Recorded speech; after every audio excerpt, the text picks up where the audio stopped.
Okay, welcome back. You man, Dominic K in here. The Dominic K Show, of course, here on the all new RadioOnFire.com.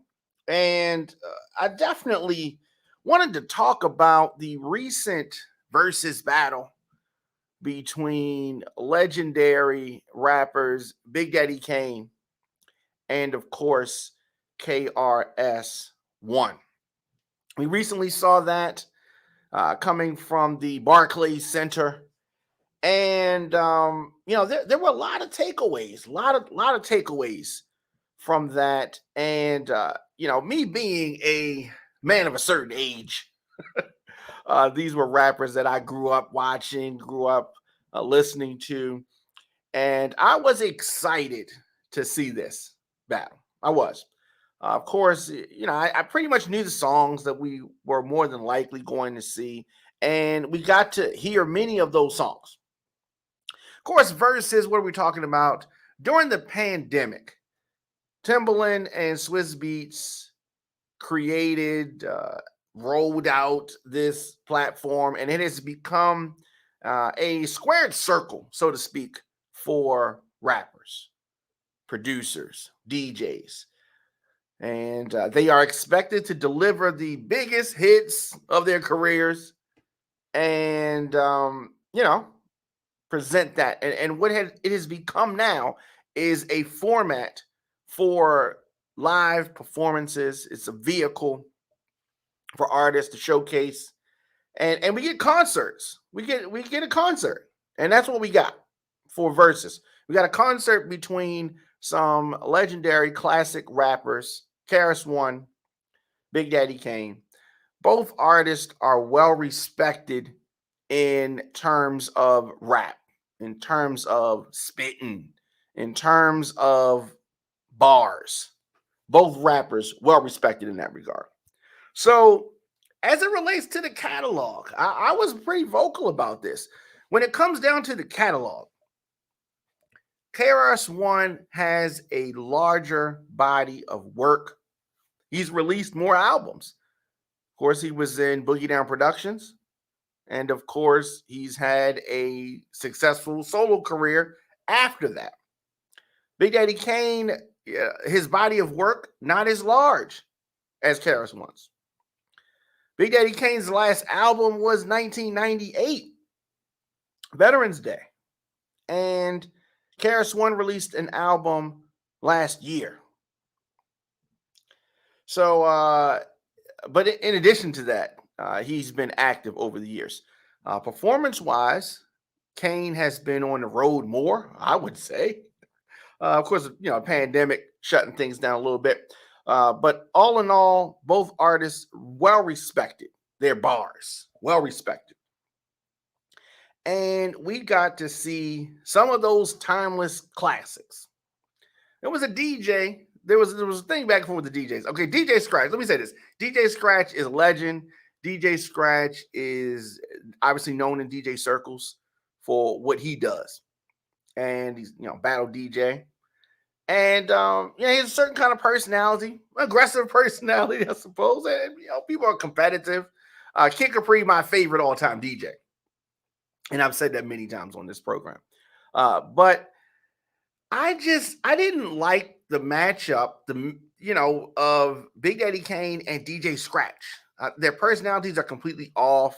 And there was some awkward moments between them. But initially, when it was announced that Big Daddy Kane was going to have DJ Scratch, who was known for his work with EPMD, was going to have him as his DJ, I was excited. I mean, I would have rather seen Mr. C. Shout out to the homie Mr. C. But we got DJ Scratch and we got Kid Capri mixing for KRS-One. And, that matchup was a little bit better, but there were awkward moments and a few hiccups that just happened with regards to live performances. These things just happen sometimes. So we got to see some DJ stuff back and forth. And but the energy that DJ Scratch was bringing was he was trying to spark something between him and Kid Capri, and he did some of his routines, and we got the Jason mask out, which is a legendary routine that he did in the DMC battles back in the day, the DJ battles. I didn't like the energy. I felt that the DJ should have just been playing a record. That wasn't his DJ. That wasn't his tour DJ. He was filling in for somebody, right? And so he didn't have any. I didn't think he had any animosity or should have had animosity. The DJ should have just been playing the records and hyping up the artist. So that didn't happen that way. Scratch wanted all the smoke. Another thing about Scratch, DJ Scratch wants the attention, and sometimes I think he felt like it was Big Daddy Kane and DJ Scratch. DJ Scratch was just backing up Big Daddy Kane.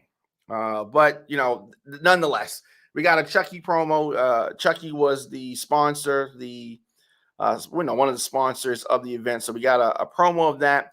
We got Fat Joe coming out, and Fat Joe is probably going to be a fixture at a lot of these versus battles, especially the ones that are in New York. So he came out. He was the host for the evening, which made me nervous. And I'm going to tell you why, because I thought we were going to see Fat Joe all night. And we only saw Fat Joe in the beginning, which I thought was good. And after that, he became a fan and just was in the crowd and enjoying the show. And I liked that. I didn't want us to have too much Fat Joe like we had too much Steve Harvey several versus battles ago when Steve Harvey just was in the mix all the time. We wanted to hear from the groups. And I think that Verzuz learned from that. So Fat Joe introduced the rappers coming out, and that was good. He also, shouted out KRS-One being one of his, if not the biggest motivator of his rap career, somebody that he looks up to. And many people look up to KRS-One.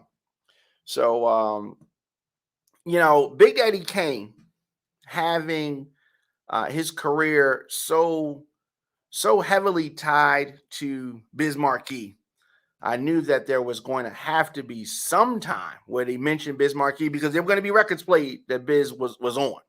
And with him recently passing away, I thought that it was destined to happen. Definitely hard not to get emotional when you think about the fact that one of those rap legends is not, walking this earth anymore.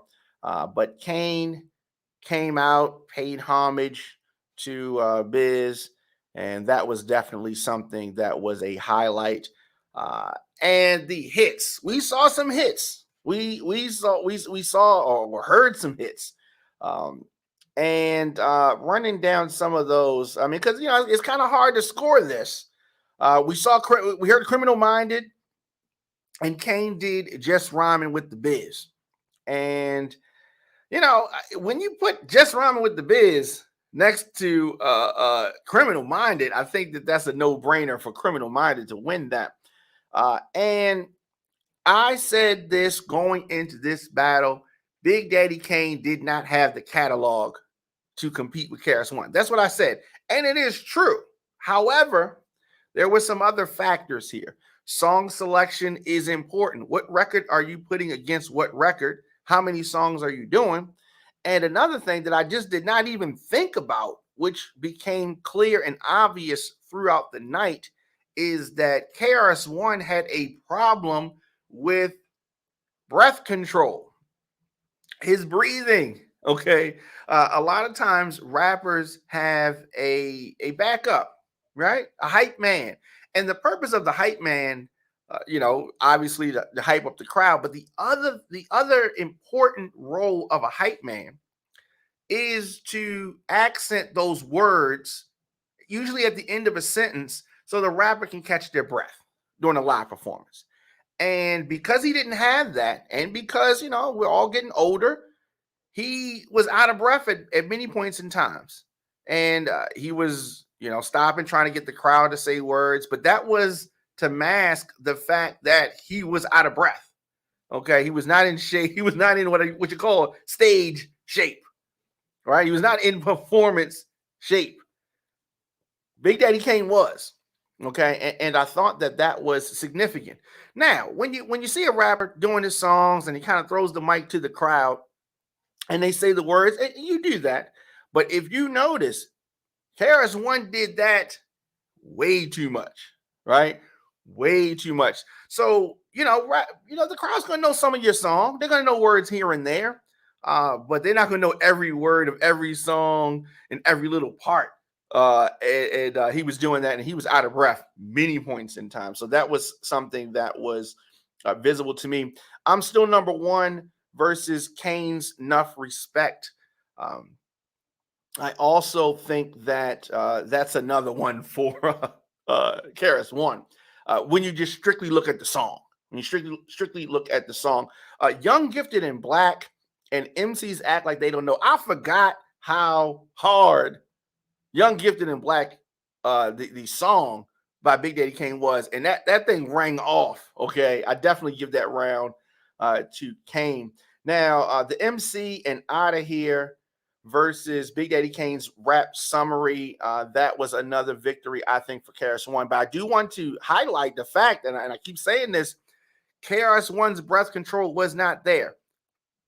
You're talking about taking this show on the road and having some live performances. KRS-One has got to have a hype man or someone that's going to back him up with the lyrics, because he need, they used to do this thing called the dub mix, and rappers would use that for their shows a lot of times. The dub mix comes in every couple words, the end of a sentence, the word is there, the line is there, and it's almost like an instrumental, but it has some of the vocals in it. He needs that. Okay, you put that in the track. You can have somebody do it live. You can have your DJ do it. Him and Kid Capri don't perform together, so Kid Capri didn't know where all of the words were. But somebody has to do that, because the fans will get cheated. We saw Jack of Spade versus Set It Off. Wow. Okay. I mean, we can go on and on and on about this. But these are, let me say this, these are songs in my head, right? These are songs in my head. But ultimately, the tracks, the lineups that we saw, the performances that we saw were good. There were break dancers. I tweeted something that I thought that was interesting. How was it that KRS-One brings out dancers before Big Daddy Kane does? Right? I just thought that was amazing. I just thought that was amazing that we saw that. But we got a chance to see some legendary breakdancers. That was amazing. What is hip hop without breakdancing? What is hip hop without graffiti? What is hip hop without DJing? What is hip hop without MCs? And we got to see all of that. And KRS-One, as I said, bringing out breakdancers first. Of course, Kane followed up with that as well. And Kane also still someone who can do some of those dance moves. But KRS-One, of course, tried to keep the party lit with his vocals. Kane wanted to remind the crowd why he is considered a hip-hop sex symbol. So he busted out some of those dance moves, and that was good. Cameo appearances, we got a chance to see some guests. Now I knew that we had to see guests. I just knew. And one of the things about Verzuz now, people are looking forward to the guests. Who are they going to bring on stage? What songs are they going to do with collaborators, and then keep the collaborator out on stage to do a song or two of their own? So legendary group Nice and Smooth came out for Pimpin' Ain't Easy. Now, when Pimpin' Ain't Easy came out back in the day, I love the group Nice and Smooth. Let me say that. The song to me did not hit the points where it could have hit back in the day, because the hook, to me, the hook is not strong. And I felt like that back in the day. The song it got a little bit of play, but it didn't get a lot of play. But it was something cool. I did like the live rendition of it, and it just reminded me how strong the hook could have been, should have been. Strong. The hook is not strong. Okay. We did get a chance to see nice and smooth perform Dwick. I would like to have seen them do Hip Hop Junkies though. But there was a shout out for the late great Guru, who is on that song, of course. We got to see Scoob Lover. Now, here's another thing. If you don't have Scoob Lover was the dancer for Big Daddy Kane back in the day, Scoob and Scrap. They did their dance, their signature dance, suggestive move, right? That move only works when you got three people doing it. So when you had two people doing it, it looked kind of weird, right? But it was something that they used to do back in the day, and used to get the crowd on their feet. Now, I've seen Big Daddy Kane perform live a few times, and they always get that move in whenever he's on stage. He does that move, and so it was good to see that. I wish that they had a third person to come out there and do that. We saw Mad Lion come on the stage. Let me say this. I forgot all about Mad Lion. And Mad Lion used to get a lot of play in the parties and whatever. Take It Easy. We got to hear that song. It was great to see Mad Lion up there. A longtime collaborator with KRS-One, and it completely slipped my mind that we might see him. Das Effects came out, and they blessed the crowd with their appearance, and they got into a song as well. Das Effects, another group that does not get talked about enough. Back in the day, Das Effects records, several of them, would get the parties going. And definitely unique style, unique flow, and it allowed the rapper, in this instance, KRS-One, to take a break and catch his breath. Did I say that he was out of breath a lot? Okay, he was out of breath a lot. But ultimately, here's another thing that added to that. This setup that they had like a long stage where they would walk down, and the next rapper would perform, and they would kind of, change spots, and the next rapper comes out. That walk, you definitely cannot discount the fact that walk took something out of KRS-One and Kane. Kane was in pretty good shape, but I think that was something that was very, very, very visible to me all night. And when we're talking about a live show, that's something that they have to work on when they take this act on the road. And I'll go see this act live again, because I'm sure they're gonna split it up a little bit differently. We also got a chance to see Roxanne Shante come out. That was always great.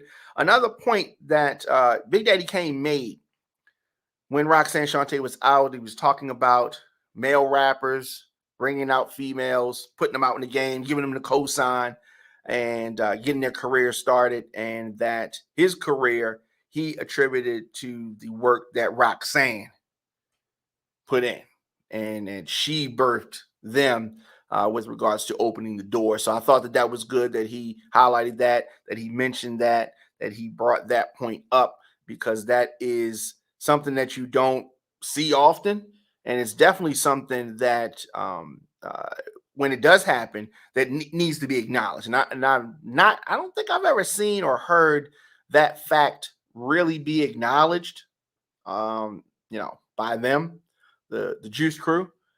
And speaking of the Juice Crew, I was hoping that we saw the symphony, heard the symphony, and we did. I was also hoping that we saw Marley Marl. I would have loved for Marley Marl to have been the DJ for Big Daddy Kane. That to me would have made more sense. Does he have the, that DJ Scratch has? No, but we didn't need that, right? And every time Scratch tried to do it, it just felt awkward, right? It just felt awkward. I would have loved to have seen Marley Marl. I would have loved to have seen Mr. C DJ for Kane. That's all we needed. We didn't need somebody that was trying to steal the show like DJ Scratch was, trying to steal the show. So I thought that took away. But we did get a chance to hear the symphony. Master Ace came out. Craig G came out. I was hoping that we were going to get Cool G Rap come out. It did not happen. Dang, I really wish that it happened. But we got a shortened version of the classic song, The Symphony. And, all in all, the event, I think, was a celebration. I think it was a celebration. And the real winners, as usually happens, the real winners are the fans. At the end of the day, fans got a chance to bear witness to two artists that are largely responsible for a lot of the raps that we hear today. What rapper was not influenced by Big Daddy Kane? I mean, when you think about it, Big Daddy Kane influenced so many rappers. The rap style I'm talking about, the rap style of your rappers' favorite rappers, right? These pioneers were some of the people that made them think that they could do it, right? So I just want to get back to a couple of these songs, Super Ho and Jimmy. I did not expect us to hear Jimmy, doing that. Kane did, of course, Mortal Kombat. Part-Time Sucker was versus Pimpin' Ain't Easy. Black Cop, Mad Lions Take It Easy. Kane's Raw. Raw, R-A-W, was, that was an underground song back in the day, but that's one of Kane's hardest songs. We did get a chance to hear some freestyles back and forth, which was good. Both rappers doing their thing. And as I said many times, both rappers well respected as far as their bars go, as far as, those words. Both rappers well respected. Step Into a World and The Wrath of Kane. I mean, these are classic songs. These are classic songs. Sometimes in some verses, we've seen some artists, I ain't going to say no names. We've seen some artists do some songs. We're like, what song is that? All right. That wasn't something that happened here. If you're of this era. Now, if you're a young person and you don't know these artists, then maybe all the songs are unfamiliar to you. But I'm talking about people who know these artists. These are hits. South Bronx, Ain't No Half Stepping. Both of those songs ringing off. Sound of the Police. It was just Platinum Plus, the Big L song. Poetry, Love's Gonna Get You. Big Daddy Kane did a freestyle. It was just a night to remember. And some of our legends in the game. 9mm Goes Bang. We also saw Mad Ism warming up Kane. I mean, it was a great night. It reminded me of back in the day. In my homie DJ Unique in his parents' basement, us going through the records back in the day, putting records on the turntables and playing. We were playing these songs as kids in the basement. So to see these guys in twilights of their career doing these records live was fun. And did I mention Buckshot? Buckshot. Yeah, Black Moon. That was he had an interesting freestyle, whatever. It was just a real cool night. And all in all, I thought that going into this, KRS-One was going to murder Big Daddy Kane. That's not what happened. I think it was a draw.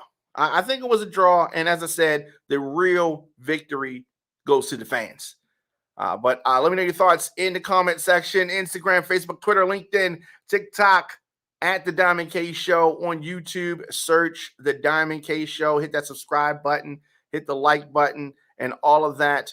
Much more to come from yours truly, Diamond K, here. Stay tuned.